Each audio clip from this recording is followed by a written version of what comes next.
You guys know what an internist is? What we do? An internist is a doctor for adults. Basically, if you have ever listened to music on one of these, you need an internist. Okay?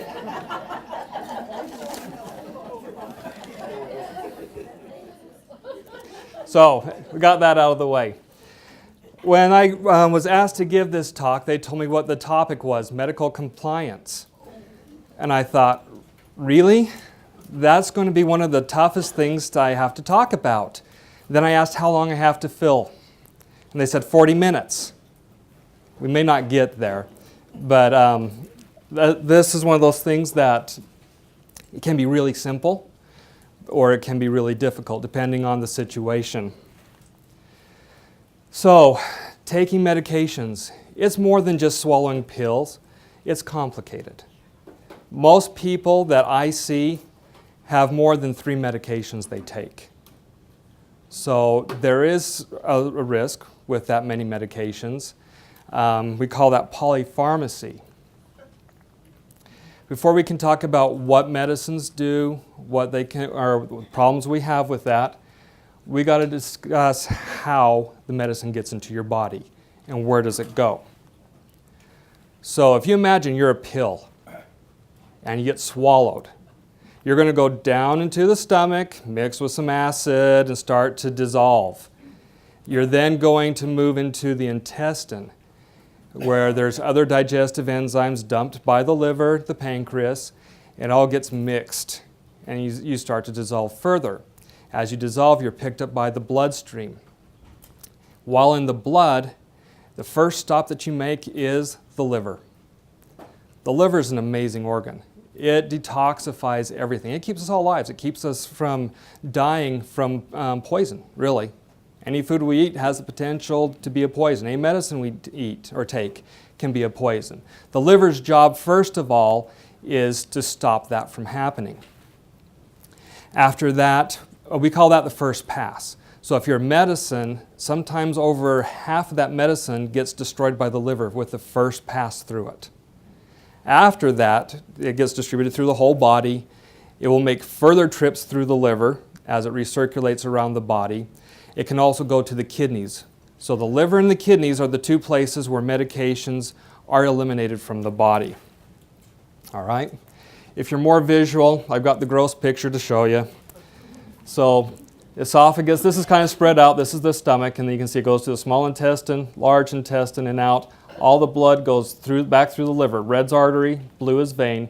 So the only way to get back from the intestine is to go through that liver. All right? So liver metabolism.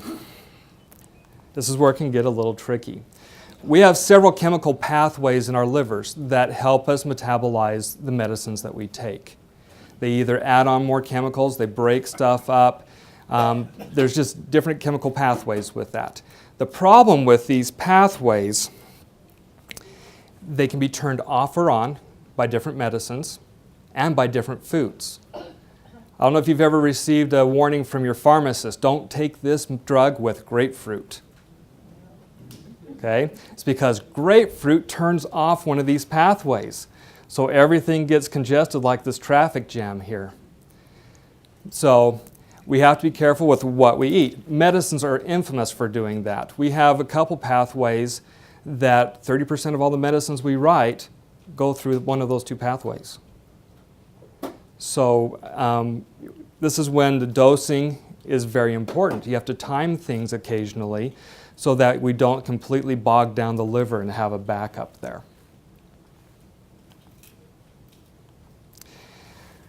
And of course, alcohol interacts with the metabolism of anything. It alters the liver's ability to function. Okay?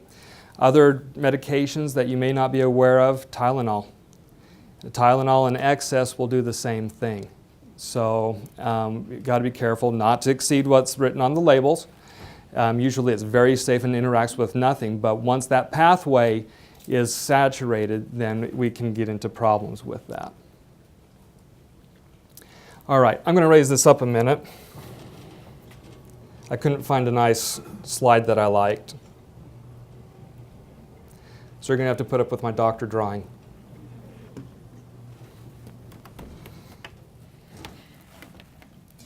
So with any medication, we have what's called a dose-response curve. This is a measure, or it shows us how medications are absorbed in our bodies. Whenever they come out with studies or looking at new medications, every medication is mapped out, all right? Every medication looks like this on the dose-response curve, all right? So right here, the medicine's useless, doesn't do anything.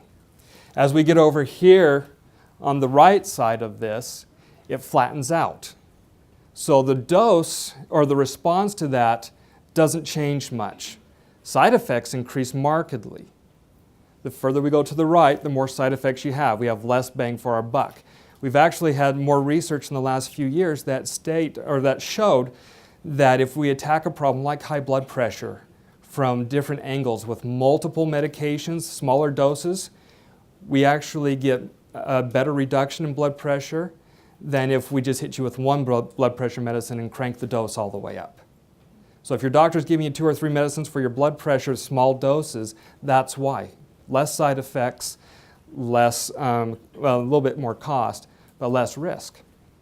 What your doctor does when we prescribe is we'll prescribe doses in between those 2 lines right there. So we know that it's effective at that point, and we'll go up until the side effects are worse than the benefit. And so we lose the benefit. So usually what we try to do is get your medicines right there, right smack dab in the middle. Okay? It's not the same place for everybody. Sometimes we have to titrate, but that's the general idea of a dose-response curve. Now this dose-response curve can be changed by the different medications that you take. Some of the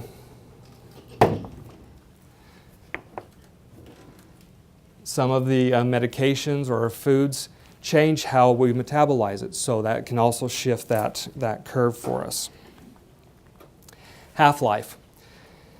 When you take a medicine, this is a measurement of how long it's going to stay in your bloodstream. We measure that in half-lives. So for example, if I take a pill today, the half-life is when half that dose is left in my bloodstream. Okay? So that varies. For example, Tylenol. We've talked about this a little bit. You take it every 4 to 6 hours. So the half-life of that medicine is 2 hours. If you're on a thyroid replacement, the half-life of levothyroxine is 14 days. So the pill you take today, half of it's still going to be in your bloodstream 14 days from now. Every pill is different, so that's why we can't say they're all the same and work the same way. They will all have different half-lives. Now, once again, if the kidneys or liver are not working correctly, then that half-life changes. As we spend time on planet Earth, the liver doesn't work quite as well and the half-life changes. So, medicines that you've been on for 20, 30 years, all of a sudden may be too much. We may have to reduce it. Everything ingested reacts with everything else. Foods, drinks, medications, it will all interact with each other at some point. And then actually, good things are in excess are not so good. Not only do the side effects increase, but the medications could turn toxic. It doesn't even need to be medicines. Water can do that for you. If you drink too much water, you can waste your electrolytes. So anything in excess is bad. All right? We talked a little bit about this with the grapefruit. Certain foods can do this. Vitamins and supplements. Time and time again, I get patients that come in they're taking 2 or 3 medicines that I prescribe, but then they take a whole list of vitamins and supplements. Okay? We have to be careful with those. These are medical foods that are cleared by the FDA as only supplements. They don't have the testing that's required of your regular medications. The standard for medications is called a double-blind study. This is a study wherein there is a placebo used. The patient nor the doctor knows which the patient's getting. So when you sign up for a study, if you ever do one of those, you may get the study medication or you may get placebo. The doctor running the study will not know. The data is collected somewhere else. They put it in a computer, crunch the numbers, and find out if there is advantages to taking this medicine, if there's more side effects, or whatever it is. So we have to show that there is advantages to taking a medicine before the FDA approves it. We also have to show that it's safe. There's a whole bunch of labs. Every time we do a study, people have to have blood work. They have to be compliant with that and show up. And if there are bad things that happen with it, the drug is pulled and we stop the studies. If it makes it to market, they still monitor that. That's why you hear drugs are being recalled. They found stuff that happened afterwards. We also have to prove drug-drug interactions. So that's all part of our studies. Supplements don't have to do that. In fact, they don't have to even prove that they're superior or have an effect. All they have to show is it's a vitamin that our body uses or a mineral that may have benefit, and it can be marketed. We don't know the drug-drug interaction for some of these. We do know that some of the data, we have some data, but not everything. For example, a few years ago, this is a sore spot with me. I missed 2 test questions on the national boards because of this. There was a fad to take vitamin E in higher dosages because it was supposed to be cardioprotective, protect your heart, keep you from having that stroke and heart attack. 2 years after that test, we found out that it actually causes plaque formation in the arteries. So the claims that came out with it were unfounded, and actually it was pretty dangerous for people. So that's why I put this up. Be careful. The biggest thing you can do is let your physician know what you're taking. Don't assume that because it's from a health food store, he doesn't need to know, because there are some drug-drug interactions with that. We'll go on to the medications. Now, I'm going to take you through my thought process. Whenever I prescribe a medication, I want to first use the standard of care. I see 70% of my practice is diabetes, and there are drugs that are recommended for diabetes. They want you to control their blood pressure with what's called an ACE inhibitor. You're supposed to be on a cholesterol medicine. You're supposed to be on an aspirin a day. These are all the standards by which I am judged nationally. But I have to look at that. If I need something to treat a blood pressure problem, I'm going to use the standard first and foremost. And usually the standards that's required nationally of the physicians are generics. So they're the cheapest medications out there. They've been around for years. We know they work, okay, and they do what they're supposed to do. And then I'm going to look at the medication list and see if I can replace anything with the new medicine that I'm prescribing. Can I get rid of 2 or 3 medicines off your list and put it in one pill? That's what I try and do. If your doctor, while you're talking about medicines, pulls out his telephone and starts punching rapidly, he's not sending a text. Hopefully not. There are medical apps that are available to physicians, nurses, that actually allow us to look up each medicine. It gives me the full prescription. It lets me see dosages, any side effects, any drug interactions. It lets me see cost. So it's a big benefit. And the other thing is it lets me do is if you come to see me, I can plug all of that in and push go, and it gives me all of the possible reactions. So if your doctor's tapping wildly on his phone, he's probably doing that, checking out your medications, making sure that everything works good. I also consider what side effects can be expected. If there's a common side effect, I'm going to warn you about it. I know that you're going to get a monogram with the medicine, and then if ever there's a question, I have those monograms that I can provide for my patients. And I'm going to ask myself what's going to happen with each of the medications. What do I expect of my patients? I expect that the medications are taken as prescribed. We talked a little bit about how we get the dose that we're supposed to take. So when I prescribe a medication, my expectation is if it says once a day, you're taking it once a day. It's not a pick or choose. Oh, that one I don't like today, I'm going to take it tomorrow. That becomes really hard when I'm trying to treat a chronic problem. If a medication is making you feel bad, then I want to know about it, especially if you get a rash. I want to know sooner than later. And sometimes you can get rashes on the arms and legs, but the big one that I'm worried about is chest, back, upper extremities, on your thighs. Those are usually the allergic reactions. There are some other forms of allergies, but if you do get a rash, then I want to know about it. And then whenever I start a new medicine, I will always have a follow-up.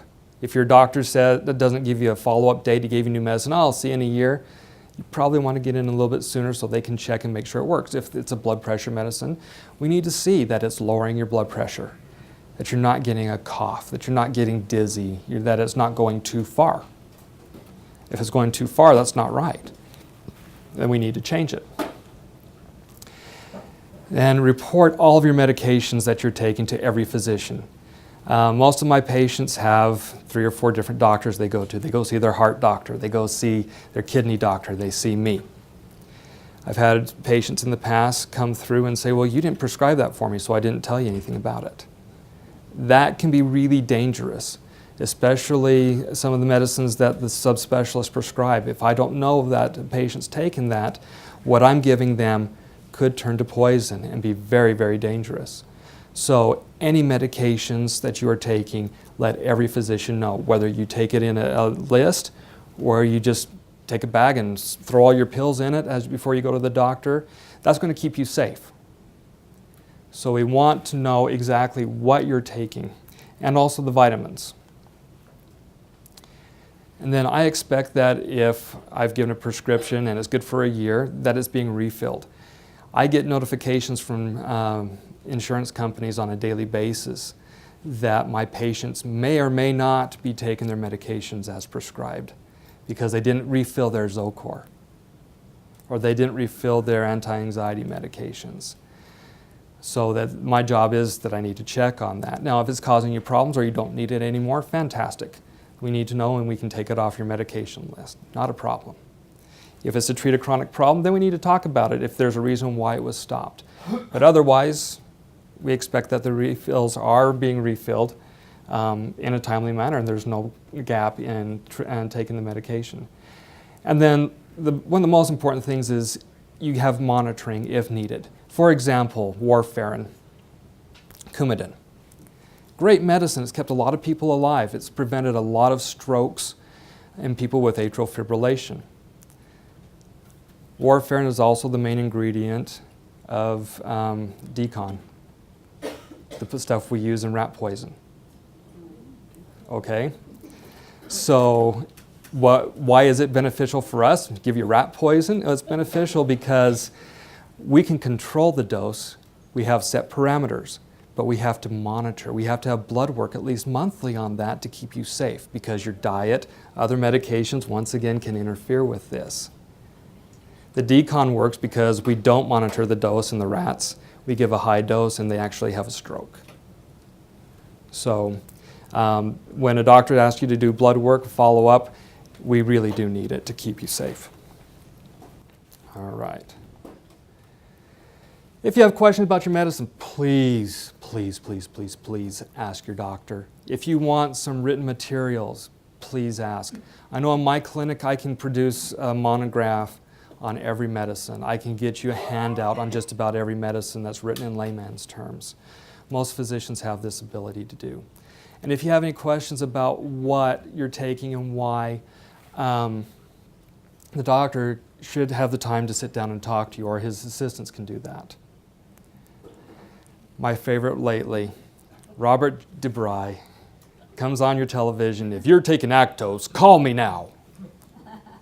State of Utah just passed a law to help prevent frivolous lawsuits, which is raising malpractice or your physician's cost of doing business. So a lot of the law firms that previously were filing multiple lawsuits against doctors, hoping for the easy payout, can't do that anymore. So now they're going after the pharmaceutical companies. That's why you're seeing an increase in these class action lawsuits. Okay, if they raise a concern, call your doctor. Don't just stop taking the medicine. Okay, there's usually a reason why there's the class action lawsuit. Chances are it's because it was the patients in that lawsuit were not being monitored, were not taking their dose correctly. We see that Actos is a good point on that one. So if you do see one of those and have concerns, please call your doctor. Pharmacists are a great help with this. What do you do if the pharmacist has concerns? Well, Mrs. Smith, I'm not sure you should be taking that one. This goes back, the doctor may have missed a medication.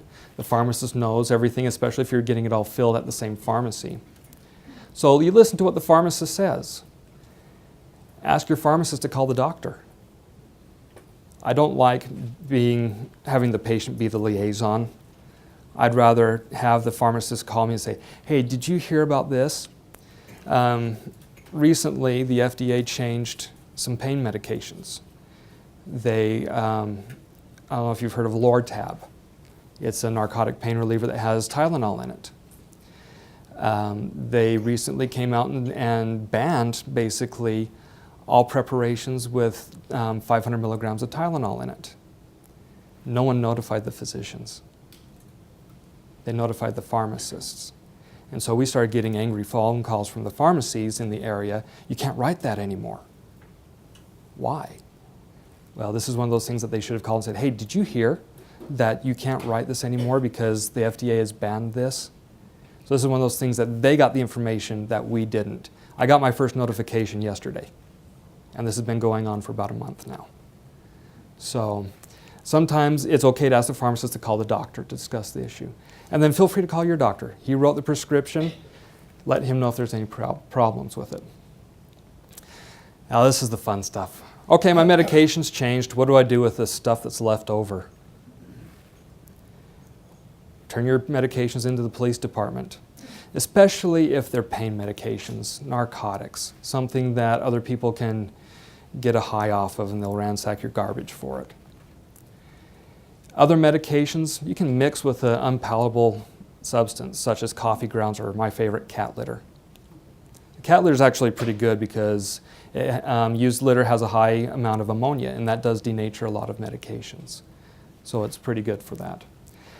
And I learned while preparing for this that you should destroy the labels. If you think about it, what's on that label on that bottle? Your name, your birth date, your address, your phone number, doctor's name, and medications. That is a really good way to have identity theft, especially if you're living in a bigger community where lots of people take medications. Pull the labels off, destroy them, cut them up, do whatever you need to do. And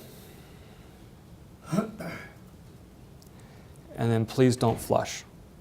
The DEA has a list of medications that you can flush if necessary. However, all of our water goes to the Great Salt Lake. So if we have everybody flushing their narcotics, then we're going to have some birds that are pretty high on opiates because it's not taken out in the sewer treatment. So that's why we're saying don't flush. Take it, if you are on a pain medication that you no longer need, take it to the police department or take it to your doctor, have them dump it in their sharps container, something like that that will destroy it.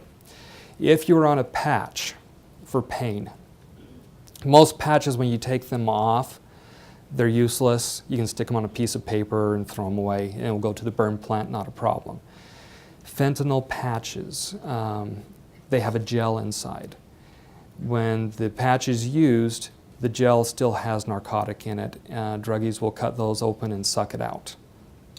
So if you are on any of those, put it on a piece of paper, roll it up. You can take it to the police department on that one. Any questions on this? It's pretty straightforward. Going back to the pharmacists, the pharmacist will put lots of labels on your medicine bottles. I had one the other day come through with a patient. The label was sticking that far off the bottles because it had so many stickers, warning stickers on it. Pay attention to those. If they say don't take on an empty stomach, don't do it. If they say take with food or take 2 hours before you eat, try and do that. Talk to your doctor if you have any questions about that. This is one of my favorites. What do I do with leftover antibiotics? Do I share them? No. The medications were given to you. That becomes very dangerous, sharing medications. I hear that all the time. The other favorite is, well, I had some leftover Cipro. You're not supposed to have leftovers. We give you enough antibiotics to cover the whole course, the whole treatment. You're not supposed to have any leftover. Antibiotics don't cover all types of bacteria. Certain antibiotics cover certain types of bacteria. Others cover others. So when you come in for a sinus infection, that's a different bacteria than the bladder infection you get 3 weeks later. Okay? So the same antibiotic may not even make it to the bladder. Don't start taking the antibiotics you got left over. You shouldn't have any. Don't start taking them, though, to cover the different infections, okay? They won't work. Now, we get into a real problem with drug resistance. You guys are all familiar with Darwin, the rule of selection, a little bit. So when you take an antibiotic, the first 2 or 3 doses are going to kill off at least 70% of the bacteria. Why didn't it kill all of them? That's a good question. It could be penetration. The antibiotic may not get into everywhere that it's supposed to quite yet. Or it may be a little bit of resistance. The antibiotic may weaken those bacteria, but if you stop it too soon, it didn't quite kill them. So now it's survival of the fittest. All right? So the next time that you get sick, have the same bacteria, that antibiotic may not work because that bacteria is left over from the first time. It's a survivor. It laughs at the new antibiotic because it's already seen it, done it. You can't hurt me. So we want to make sure that you take all of it. We're seeing an increase in community-acquired resistant bacteria.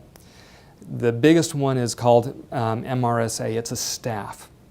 If you ever get what looks like a bug bite on your arm or your leg, and you haven't seen any bugs, especially this time of the year, there's no spiders.